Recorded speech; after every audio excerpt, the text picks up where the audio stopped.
É importante que os cristãos reconheçam as maneiras de Deus transformar vidas humanas e sejam gratos, estando dispostos a compartilhar palavras de incentivo com aqueles que necessitam. Porém, mais importante ainda é saber que Deus chamou a você, individualmente, para viver uma vida feliz ao lado dele. Este é o assunto do programa Lições da Bíblia desta semana, que está apenas começando.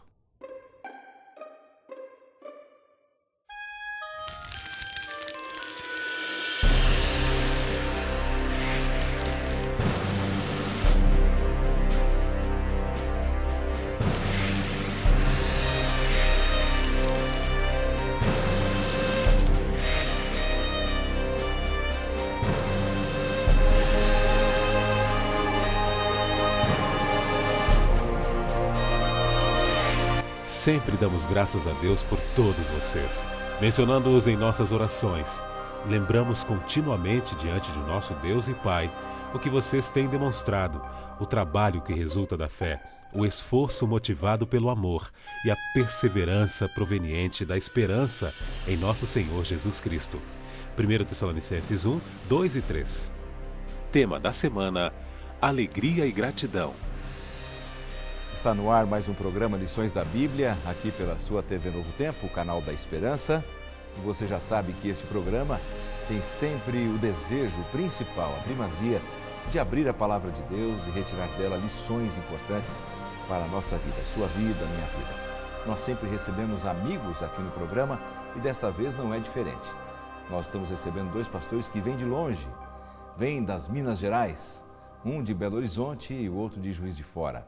O pastor Jomarson Silva Dias, que está vindo de Belo Horizonte, é o pastor da Igreja Adventista Central, aí na capital mineira. Pastor Jomarson, um prazer recebê-lo aqui. Pastor Laerte, o prazer é todo meu. É sempre bom conversar sobre a palavra de Deus. Que maravilha. Já já nós voltamos a conversar um pouquinho sobre o seu trabalho. Eu quero apresentar o outro convidado, que é o pastor Itamar Leles Rodrigues, que é o nosso pastor responsável por uma região administrativa no sul de Minas, conhecida como Associação Mineira Sul, uma região grande, com muitos membros, muitas igrejas e muitos desafios. Pastor Itamar, é um prazer recebê-lo também aqui no programa. Privilégio todo meu, é uma alegria poder estar com você aqui e participar desse momento especial de estudo da Palavra de Deus. Que bom. Vamos ouvir um pouquinho, pastor Jomarson, aí, algum projeto que está acontecendo, que tem chamado a atenção aí da sua comunidade religiosa lá em BH? Nós estamos num momento especial de revitalização da igreja, revitalização espiritual. Sim. Discipulado, estamos voltados para uma visão agora que é acolher e transformar pelo poder do Espírito Santo. E a Igreja Central de Belo Horizonte, ela tem uma vocação para trabalho assistencial. Temos lindos projetos assistenciais ali, da ação social local, curso pré-vestibular para pessoas carentes, alguns pequenos cursos profissionalizantes. É uma bênção, tá? Estamos vivendo um momento muito especial. Que maravilha! Olha, um grande abraço a todos os amigos de Belo Horizonte, aqueles que nos assistem aí pela Sky, canal 14, ou através de um outro tipo de antena, não é? Já que em Belo Horizonte não temos o sinal aberto da TV Novo Tempo, não é, pastor João? Por enquanto. Esperamos em breve. Nosso abraço a todos vocês aí que estamos sempre prestigiando o programa Lições da Bíblia. E o pastor Itamar, alguma novidade acontecendo por ali que quer compartilhar com a gente? Muitas novidades abençoadas. Deus tem derramado muitas bênçãos ali no nosso território. A igreja está animada, está envolvida na pregação do Evangelho, testemunhando de Jesus, falando do seu amor e da sua salvação. Nesse ano, nós temos um projeto especial, estamos trabalhando com os pastores no que nós chamamos de pequeno grupo. E o pequeno grupo já é uma realidade lá em nosso território, todavia, nós estamos focando, estamos dando um enfoque mais especial no sentido de envolver toda a igreja para que a igreja descubra a alegria, a motivação de estar vivendo em comunidade, uma comunidade de amor, uma comunidade onde as pessoas se integram, crescem espiritualmente e também no convívio social. Maravilha. Só relembrando para os nossos telespectadores que pequeno grupo é uma linguagem que nós usamos, que muitos entendem, com certeza você está entendendo, que está relacionado a pequenos grupos de estudo da Bíblia. Alguns movimentos religiosos chamam de as células, né? Os locais onde se estuda a palavra de Deus. Reuniões de oração. Reuniões de oração, né? Testemunho, isso. Louvor. Grupo de amigos. Grupo de amigos que se fortalecem na esperança da volta de Jesus e do plano de Deus para a nossa vida, né? Muito bom. É um excelente enfoque aí que tem sido dado ali no sul de Minas. Isso. E o nosso abraço, né, a todos os amigos dessa sua região representada aí. Aliás, você estava me dizendo que tem muitas cidades ali com a TV Novo Tempo em sinal aberto. Isso, nós né? temos no território, Sim. onde nós somos ali responsáveis, 350 municípios. Destes, 91 já com sinal aberto da TV Novo Tempo. Que maravilha, olha só, então dou o meu abraço com a certeza de que tem alguém ouvindo, viu? Com certeza, assistindo. povo Com maravilhoso, mineiro, É terra verdade. abençoada de Minas Gerais. Amém, que bom. Então, fica aqui o nosso abraço, Deus abençoe a todos vocês. E eu quero convidá-los para juntos fazermos uma oração aqui agora para começarmos o estudo. Pai querido, que a nossa visão sobre o Teu plano para a nossa vida seja ampliada agora ao estudarmos a Tua palavra, em nome de Jesus. Amém. Amém. Bom, o tema do programa dessa semana é alegria e gratidão. Relembrando que estamos estudando aqui a palavra de Deus, justamente as duas epístolas do apóstolo Paulo, quando ele escreveu aos Tessalonicenses, lá para a igreja em Tessalônica. Eu quero dizer que você pode ainda participar de uma promoção aqui do programa e nós fazemos com muito carinho para você. Ainda estamos relativamente no começo dessa temporada, estamos apenas na 4ª semana, então nós queremos oferecer para você um manual deste aqui. Nós temos 2 manuais de estudo para oferecer para você que entrar em contato aqui com o nosso programa através do nosso blog. Você vai receber então este manual de estudos gratuitamente em sua casa. Então os 2 primeiros que postarem ali uma mensagem em nosso blog, nós vamos enviar com muito carinho para você este material, tá bem? Então vamos direto ao ponto e vamos partir da seguinte premissa. O apóstolo Paulo vinha passando por várias situações, né? Ele era um homem de oração, um homem de visão, de um ímpeto missionário evangelístico muito grande, mas me chamou a atenção uma coisa aqui, que ele também era um homem humilde. Quando ele chegou em Tessalônica, ele não chegou sozinho, ele tinha apoio de mais alguns companheiros. E isso é expresso então na sua primeira carta, né? Na sua primeira carta ali a gente consegue entender. E ele externa que ele estava acompanhado, chamou de colaboradores Silas e Timóteo. Um homem de Deus precisa ter também esse senso de humildade, gratidão por aqueles que trabalham com ele. Vamos começar com o pastor Jomerson. É uma equipe de apoio. E você tem que dar o devido crédito para aquelas pessoas que estão ali ao seu lado, os seus parceiros de ministério. Claro. E Silvano, que era o nome latino para Silas, e o seu outro parceiro ali que estava com ele, Timóteo, eles tinham um acompanhamento do ministério de Paulo, não apenas dando crédito na carta a eles, mas também no exercício do ministério, no evangelismo, enfim. Interessante, porque ninguém chega a grandes realizações sozinho também, né? Às vezes a gente acha que pela nossa capacidade ou pelo talento apenas, sem a ajuda de ninguém, atinge-se algum objetivo, né? Vocês são amigos que estão em posição de liderança, sabem muito bem como é importante esse reconhecimento daqueles que trabalham, né? Com certeza, Laerte. Por mais bem preparado que o líder possa estar, ele, para ser bem sucedido, ele precisa de uma equipe. A equipe faz toda a diferença. E quando você consegue integrar a equipe, trabalhar em harmonia e juntar as ideias e os planos, com certeza as coisas acontecem e o resultado ele é melhor, mais rápido. A equipe é muito importante. E ele até expressa uma oração de gratidão, né, Jomerson? Paulo tinha essa visão, né, gratidão por aqueles que o ajudavam, né? Até porque a carta aos Tessalonicenses é o resultado de um relatório trazido por Timóteo. É verdade.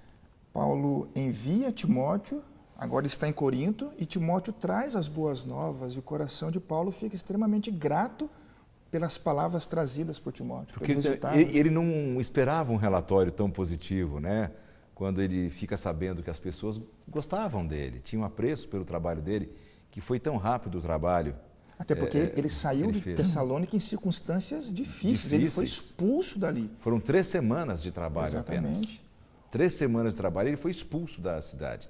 Então ele imaginava que ninguém se lembrava do trabalho dele, que tinha sido em vão. E agora ele ouve um relatório. O que passa pelo seu coração, pastor Itamar, sobre essa oração de gratidão que ele acaba fazendo ali? Eu percebo que ele estava muito feliz, como vocês colocaram bem. Aquela cidade era uma cidade difícil, um povo idólatra.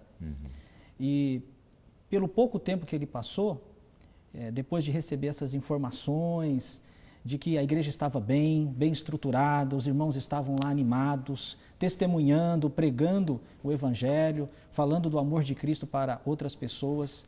Então, ele expressa agora a sua gratidão, né, a Deus, e isso é muito importante. Nós, como cristãos, nós precisamos aprender a ser gratos a Deus, né, expressar nossa gratidão, elevar a Deus tudo aquilo que a gente reconhece como sendo dádiva do céu, e isso é gratidão, é você reconhecer aquilo que Deus está fazendo por você e expressar isso e elevar isso em oração como fez Paulo. Devemos ser gratos, ter esse espírito de gratidão, e ele, sem dúvida nenhuma, estava muito feliz, muito grato ao receber aquelas notícias daquela igreja bem estabelecida, bem estruturada, que estava ali já cumprindo a sua missão. Agora, pois não, João Emerson. E como Deus surpreendeu Paulo, como você mesmo disse, ele não esperava. Sim.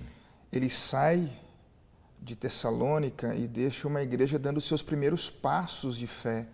Novos líderes, novos em todos os sentidos, e agora ele recebe a notícia de que a igreja estava crescendo espiritualmente. Isso acontece conosco também.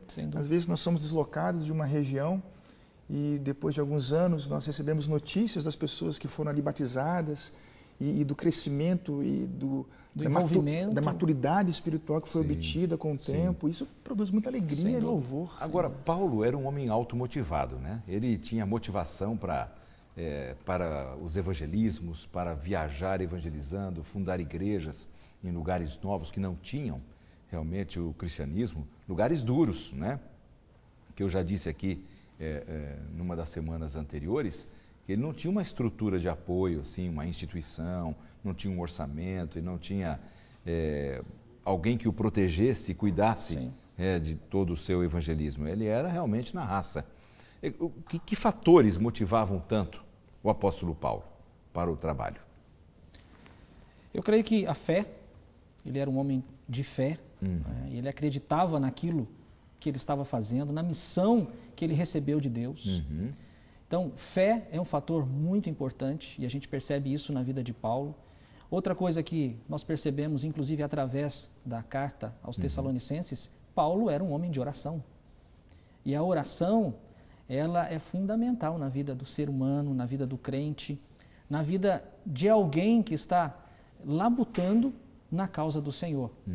Como você mesmo disse, um homem automotivado, estava ali sozinho, fazendo o trabalho do Senhor sem apoio, mas a sua ligação com Deus, através da oração, fazia toda a diferença na sua vida. E demonstrava ter amor pelas almas, pelas pessoas também, né, João Emerson? Porque ninguém que não tivesse amor faria o que ele fez ali. Ser maltratado, apanhar e continuar firme ali, né? E tem uma expressão nessa carta, ele começa dizendo: eu menciono vocês em minhas orações, no caso em nossas orações. Isso é amor, né? Sem dúvida. Eu oro e eu me lembro de vocês, e eu cito o nome de vocês, talvez individualmente ou coletivamente, a membresia ali da Igreja Cristã de Tessalônica. Era um homem motivado por 3 palavras e que ele discorre muito bem ao longo de suas epístolas: a fé, o amor e a esperança. E esses 3 elementos ele também encontra naquela comunidade nascente da igreja de Tessalônica. É verdade mesmo. E ele saúda as pessoas com as tradicionais palavras graça, né? Acrescenta que agora paz, graça e paz, duas palavras importantes no Evangelho e na história da igreja cristã, né? A palavra graça é uma típica introdução usada pelos gregos e ele acrescenta paz, que era algo também comum entre os judeus. E interessante que graça e paz agora representam apropriadamente, né, o que representa apropriadamente o Evangelho de Jesus Cristo, graça e paz, tudo aquilo que Cristo realizou em favor da humanidade. E toda correspondência, ela segue um padrão fixo de formato. E esse padrão ele é convencionado pelos costumes literários da época. E até então se usava o graça. Sim. E agora Paulo ele faz uma adaptação cristã. Ele insere o paz judaico, né, o shalom, e faz esse formato graça e paz. E é aquilo que é produzido na vida do crente quando ele é salvo, né? É um coração que arde de graça e que é tocado pela graça, movido pela graça e que tem uma paz que excede a todo e qualquer entendimento. Paz mesmo num mundo em guerra espiritual, né? Uma confusão, a pessoa tem paz, tem aquele encontro com o Senhor Jesus. Exatamente. Né? Meus amigos, nós vamos para um rápido intervalo e já nós vamos voltar aqui para continuar conversando com você que está em casa, participando e assistindo o nosso programa e com os amigos aqui também, sobre esta questão da alegria e da gratidão de Paulo e na compreensão de como Deus nos escolheu para vivermos para Ele nesta terra. Não saia daí, porque nós voltamos já.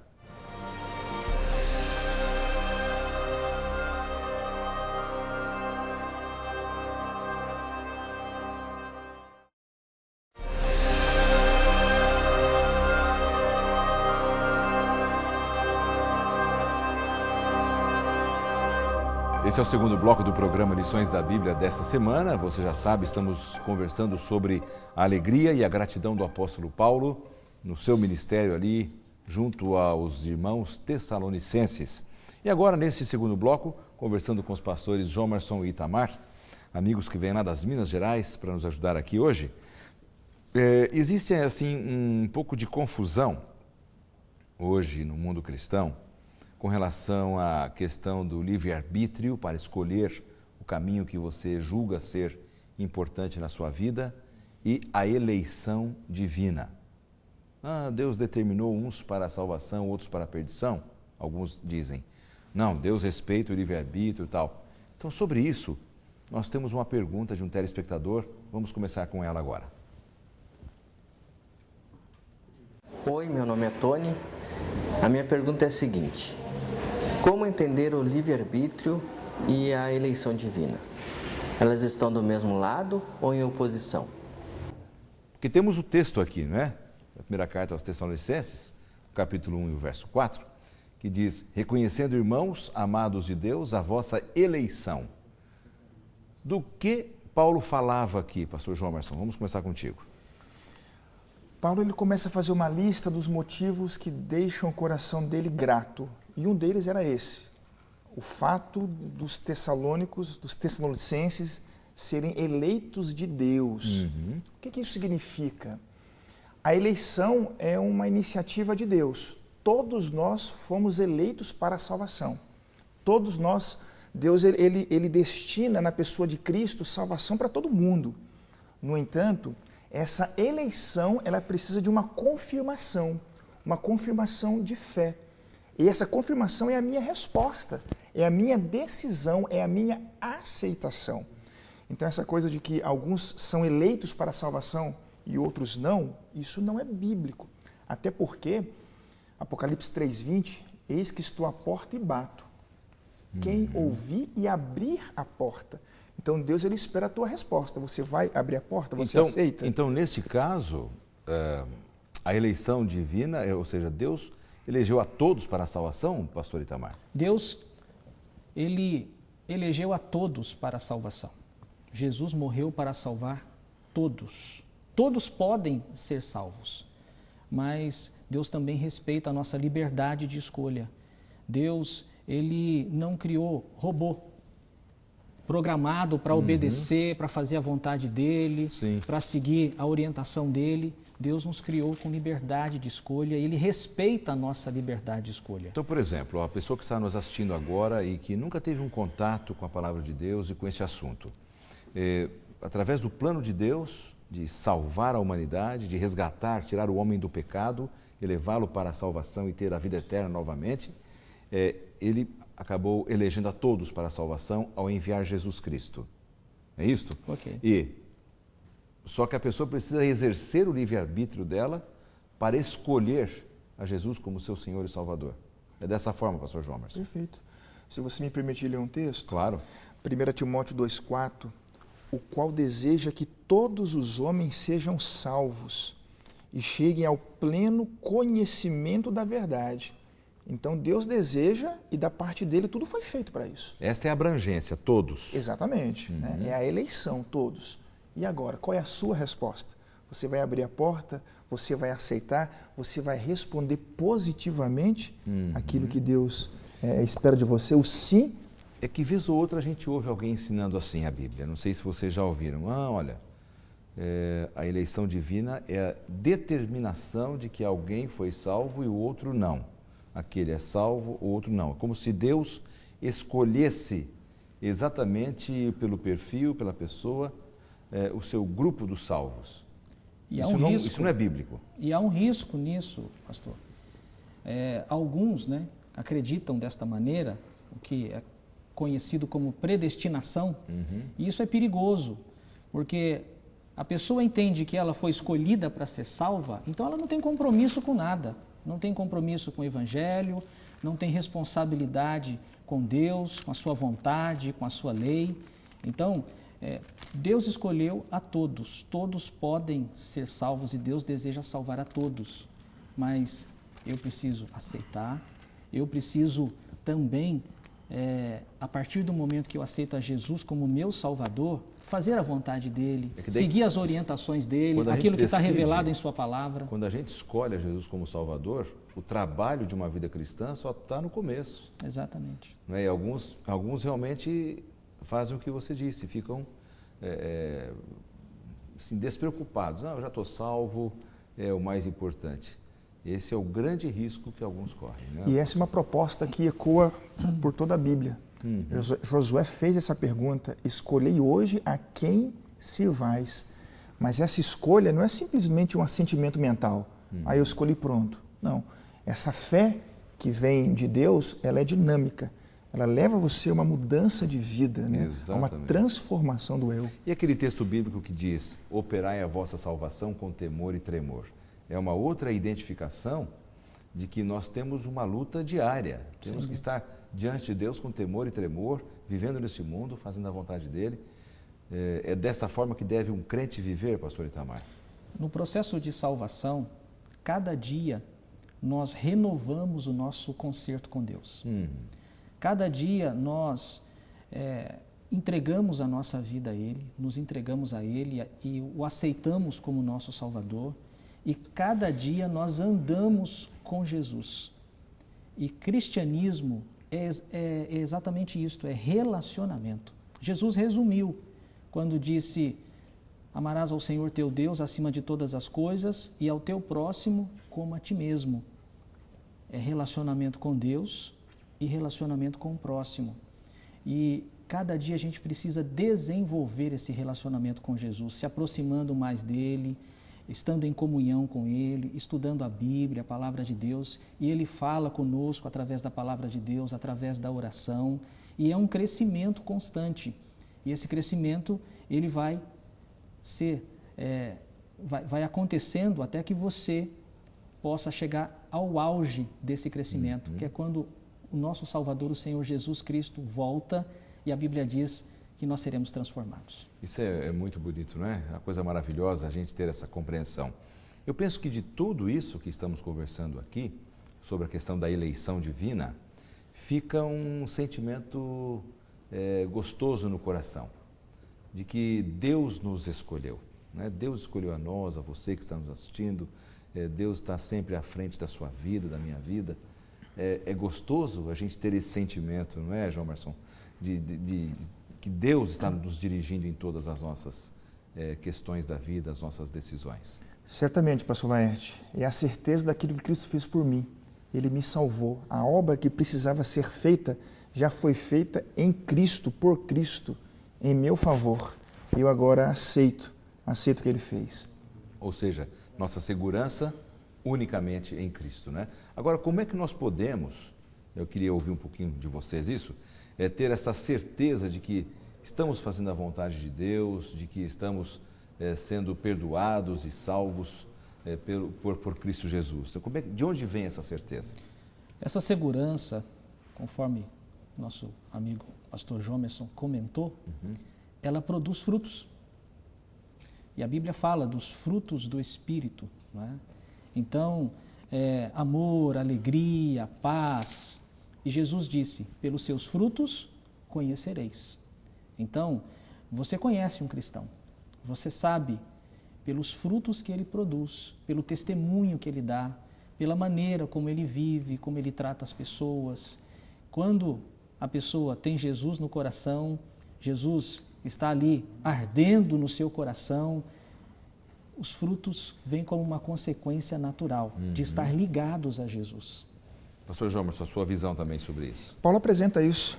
Quando ele coloca a questão da eleição dos Tessalonicenses, qual é a certeza que Paulo tinha de que eles foram eleitos e que a resposta deles foi positiva? Está aqui, ó. O Evangelho não chegou somente em palavra, mas em plena convicção. 1 Tessalonicenses capítulo 1, verso 5 e agora verso 6. E vos tornastes imitadores nossos e do Senhor, tendo recebido a palavra, posto que em meio de muita tribulação, com a alegria do Espírito Santo. Eles se tornaram imitadores de Cristo e de Paulo, né? Que Cristo era o modelo de Paulo. E Paulo se tornou modelo para eles também. Então eu sei que o Espírito Santo, por exemplo, está realmente na minha vida por meio da manifestação prática do fruto do Espírito. Em resumo, em síntese, é isso? Sim.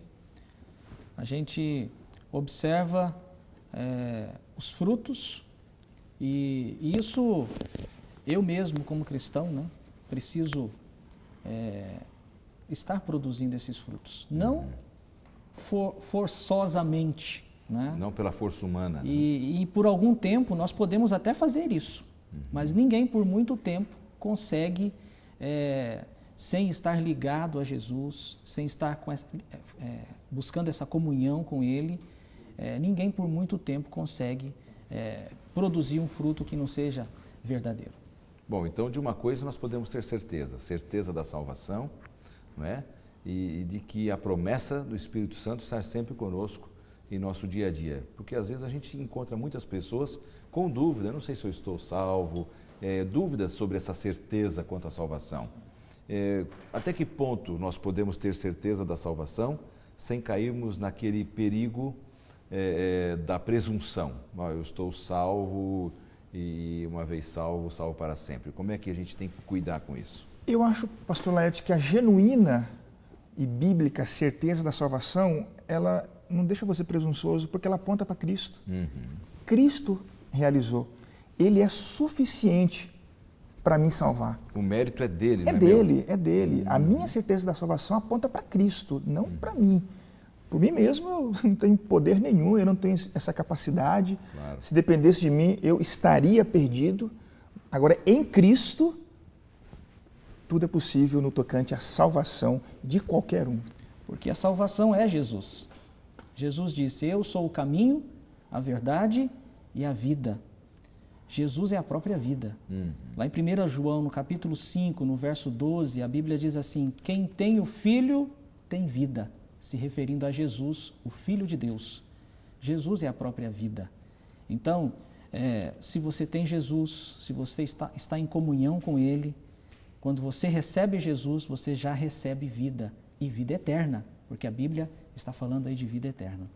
Romanos, no capítulo 8, no versículo 1, diz assim, nenhuma condenação há para aqueles que estão em Cristo Jesus. Se você tem Jesus, se você tem o Filho, você não vai ser condenado de nada. Então podemos ter certeza, sim, da salvação se nós estamos em plena ligação com o Senhor Jesus. Ou seja, pastor Itamar, é impossível você conhecer a Jesus e não ter essa certeza. Exatamente. Esse conhecimento, ele produz no teu coração essa convicção da tua salvação. Quer dizer, a verdadeira autoestima é aquela que vem do poder do Espírito Santo, né? Você tem aquela certeza, aquela convicção da salvação. Nós vamos para mais um intervalo e já já nós voltamos para o terceiro e último bloco do programa dessa semana. Então não saia daí.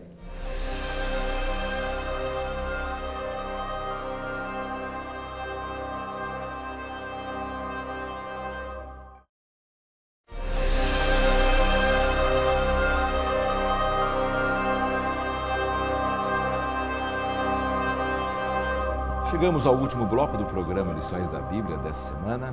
Muito obrigado sempre à audiência que você tem dado a este programa, sempre valorizando a programação da TV Novo Tempo, aí na sua cidade, na sua comunidade religiosa, na sua casa. Muito obrigado pelo carinho que vocês têm demonstrado. Eu quero mandar aqui um forte abraço a alguns amigos que a gente sempre trabalha junto e é sempre bom mandar um abraço ao Esael Fernando, Tobias Souza e a Lorane. Um abraço a vocês aí da Rádio Novo Tempo de Porto Alegre, que estão sempre ligados aqui em nossa programação. Também ao Giovanni, que trabalha na rádio com a gente ali. Um grande abraço a vocês. Amigos, vamos aqui para o terceiro e último bloco, mas antes eu não posso deixar de oferecer aos nossos amigos telespectadores a oportunidade de estudar a Palavra de Deus através de um curso bíblico muito especial que aqui pela Novo Tempo temos sempre divulgado. É a série de estudos Princípios, que você pode receber em sua casa gratuitamente e ler e estudar assuntos maravilhosos, extraordinários com relação à doutrina da Palavra de Deus. Assuntos como salvação, perdão, vida eterna, pecado, a solução para o pecado, tudo você encontra aqui nesse material. Basta você solicitar para um dos meios de contato do nosso programa, o blog, o e-mail ou o próprio endereço, e nós enviaremos com muito carinho para você, para que juntos cresçamos no conhecimento da Palavra de Deus. Fica aqui o presente do programa para você ter sempre contato conosco. Muito bem, Paulo era um homem automotivado para a pregação, não é? Como deve ser hoje a vida de um crente que tem convicção da salvação, que ama ao Senhor Jesus, não é? Como a gente deve ter a nossa vida, o nosso espírito de vida, nosso estilo de vida também como cristãos? Pastor Itamar, vamos começar contigo. Como cristãos, nós temos um exemplo a seguir, e esse exemplo é o Senhor Jesus Cristo. Uhum. Paulo era um seguidor e um imitador de Cristo. E, por seu exemplo, ele, ao passar por Tessalônica, motivou os irmãos ali e estes também seguiram, né, o seu testemunho, o seu exemplo e também testemunhavam a outros. E, como diz a palavra de Deus, né, eles eram imitadores de Paulo e também, ao testemunharem a outros, eles poderiam também fazer seus discípulos e as pessoas também seguirem os seus exemplos. Então, como cristãos, nós temos que ser imitador de Cristo. Uhum. Precisamos seguir o exemplo do nosso mestre e era isso que Paulo fazia. Sim. Nesse aspecto, Jomerson, por exemplo, quando Paulo fala, olha, sejam meus imitadores porque eu sou de Cristo, não pode dar um ar de um pouco de orgulho ou uma arrogância, uma presunção de Paulo. Ou como a gente pode entender, então, esta questão? Cristo é sempre a referência final. Sejam meus imitadores como eu sou de Cristo. Ele ainda acrescenta aqui uma palavra. Tendo recebido a palavra de Deus. Então, a Bíblia é o referencial, Cristo é o modelo absoluto e acaba se tornando uma cadeia.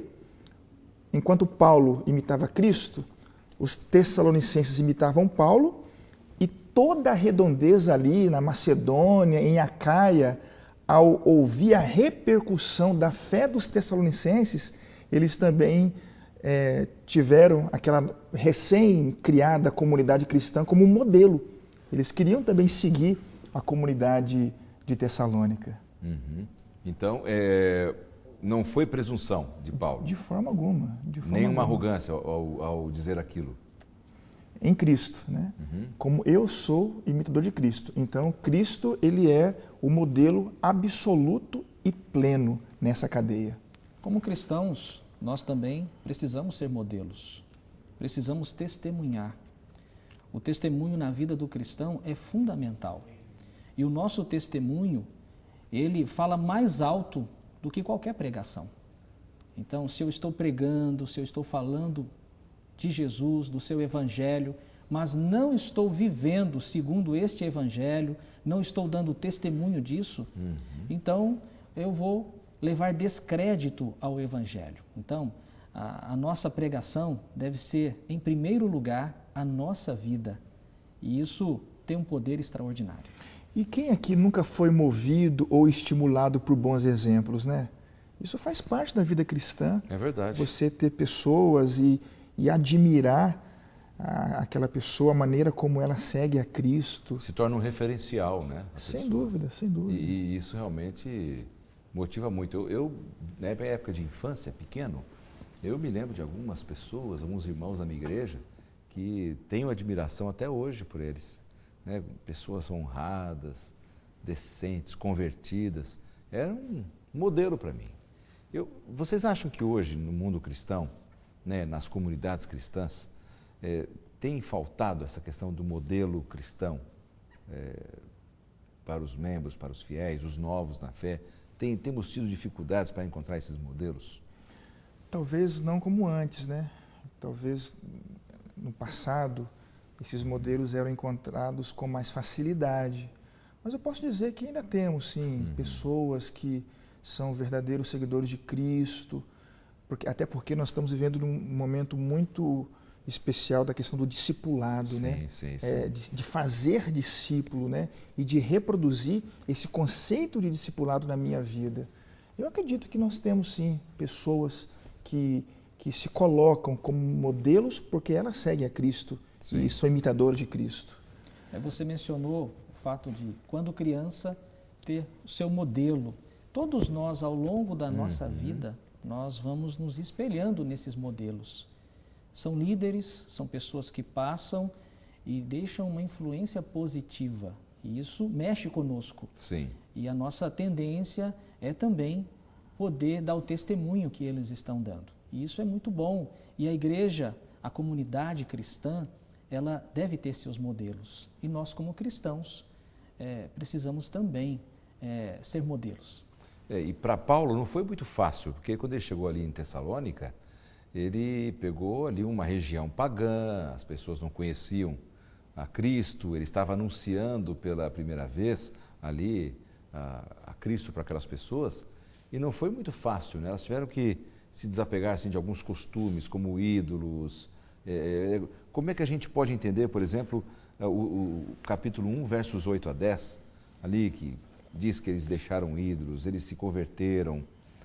Como é que a gente pode entender melhor aquele momento lá em Tessalônica? Era a conversão genuína, que ela transforma vidas. A fé, ela não é uma realidade abstrata. A fé verdadeira, ela não deixa você da mesma forma que você era. Ela é operosa.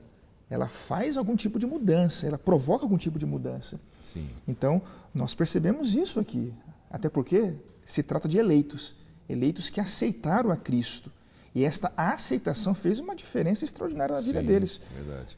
Ídolos foram renunciados, práticas pagãs foram deixadas de lado, porque eles agora estavam servindo o Deus vivo, o Deus verdadeiro. A tradição familiar, quem sabe, né, Itamar? Aquela tradição que eles foram criados também, tiveram que deixar de lado. O Evangelho foi um impacto muito positivo na vida daquela comunidade, daquelas pessoas. Né? E esse impacto foi tão grande que eles mudaram, né, as suas práticas, a sua maneira de viver. E isso ficou notório, ficou visível e foi, sem dúvida nenhuma, um testemunho muito forte para as pessoas que estavam ali também à volta, na região, como já foi mencionado. Isso impactou também as pessoas que estavam ali na circunvizinhança. Então, fez toda a diferença o Evangelho na vida daquelas pessoas. Assim como hoje nós podemos observar o Evangelho quando chega na vida de uma pessoa, quando as pessoas têm um encontro verdadeiro com o Senhor Jesus Cristo, nunca mais elas são as mesmas. A vida se transforma, tudo muda, hábitos são mudados, hábitos de uma vida inteira. Deus faz a diferença. Com e certeza. Deus vem para fazer a diferença e trazer uma vida melhor, uma vida poderosa, né? Como era a vida desses cristãos aqui de Tessalônica, uma vida que era pautada pelo amor, pelo testemunho. Verdade. Meus amigos, nós estamos praticamente chegando ao final aqui do nosso programa e entendemos aí bastante sobre essa questão da alegria e da gratidão do apóstolo Paulo, como ele agradeceu a Deus pela fé que eles tinham, pelo desenvolvimento espiritual. Entendemos um pouco também sobre a questão da eleição divina, como se procede, qual a intenção de Deus, que a nossa segurança está unicamente em Cristo, né, que devemos ser imitadores de Cristo para que os outros também enxerguem em nós modelos de verdadeiros cristãos. Eu penso que tivemos aí boas reflexões. Eu queria que vocês deixassem uma mensagem final para os nossos telespectadores. Começar com o Jomerson aqui, a sua mensagem final. Precisamos ter um coração sensível como era o coração de Paulo. Ele percebeu o crescimento espiritual das pessoas da Igreja Cristã de Tessalônica. Ele estava ansioso para ouvir boas notícias e ao receber essas boas notícias, ele escreveu, louvando, agradecendo a Deus. E deixo aí o meu abraço especial para as ovelhas de Cristo que eu pastoreio aí na Central de Belo Horizonte e para toda a comunidade adventista da cidade de Belo Horizonte. Tá bom. Obrigado, pastor, pela sua participação. Deus abençoe aí também o seu ministério. Tá? Pastor Itamar, suas palavras finais. É uma alegria poder ver como o Evangelho chega numa comunidade e transforma, e muda, e traz poder, e traz bênçãos para a vida das pessoas. O que eu gostaria de deixar para os meus queridos telespectadores é que, ao ouvirem ou ao receberem o convite do Senhor Jesus, como foi mencionado aqui, Apocalipse capítulo 3, né?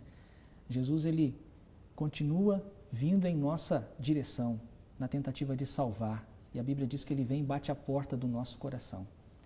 Que possamos estar sensíveis ao chamado do Senhor, que possamos abrir a porta do nosso coração.